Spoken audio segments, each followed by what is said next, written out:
I never thought I was going to be religious. I always thought I would travel, make money, work for a sports team. Being religious was never on my radar. So my first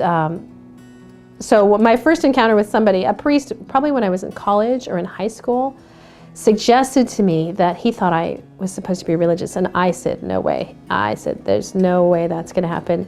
And I didn't think about it again. I just went on with my life and started looking for the things that would make me happy. And so I pursued, in college, I did an internship right before I graduated at the Olympic Training Center. I thought this will be a springboard into the sports world, which I think I would really enjoy working in.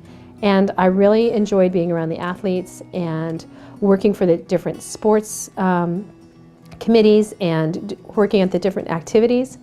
But I really did not enjoy the people I worked with. And I thought, man, if these are the people I would have to work with for the rest of my life, I can't do it. They don't have the same values as me. They don't have the same focus as me. And I was really disappointed. And so I decided I can't do that. This is not going to make me happy forever. And so I pursued what else I thought would make me happy. I love traveling. I love the adventure of traveling.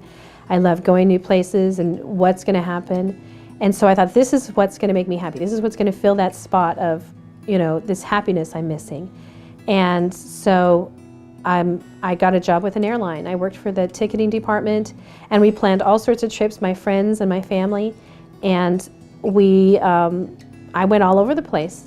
And I really did enjoy traveling, but it was a fleeting happiness. It was like I enjoyed planning the trips, I liked going on the trips, I liked having the adventure of it.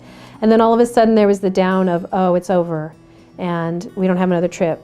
And it was this temporary happiness, and I kept thinking, is that all there is?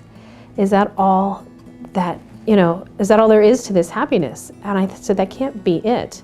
I had this longing and it wasn't being fulfilled. And so the airline eventually went bankrupt, and so I lost my travel privileges.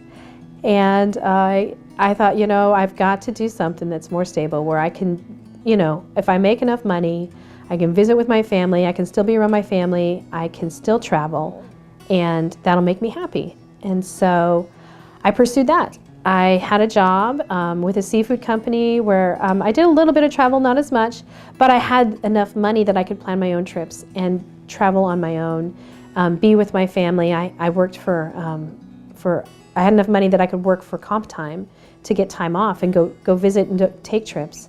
And so I tried that, and it was a good job, but it didn't fulfill that empty space, that thing that was what was going to make me happy.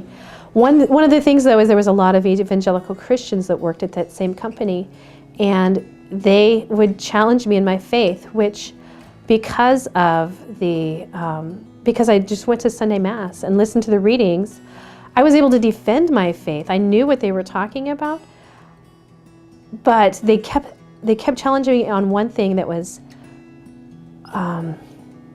what's God's purpose for you? What was God's purpose? And so that's one thing I never thought about. What was God's purpose for me? So I started to think about that, and I took it to prayer and adoration, and the priest's words came back to me. I think you have a vocation. And so I started to pursue that.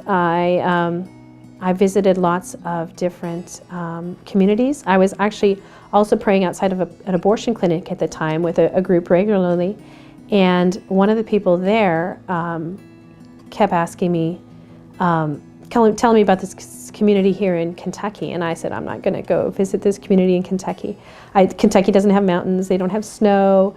I was not going to Kentucky. So I visited a lot of other communities, and I never got the neon sign saying, this is where you belong. I mostly got something saying, no, this is not where you belong. I usually got the no in prayer and not the yes.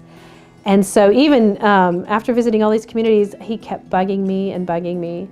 And so I decided that, okay, I'll go visit that community, get him off my back, and that'll be it. I won't have to go again. And so I eventually came to the Sisters of St. Joseph the Worker, and I showed up, and there was not that no during my visit. I didn't feel like this isn't it.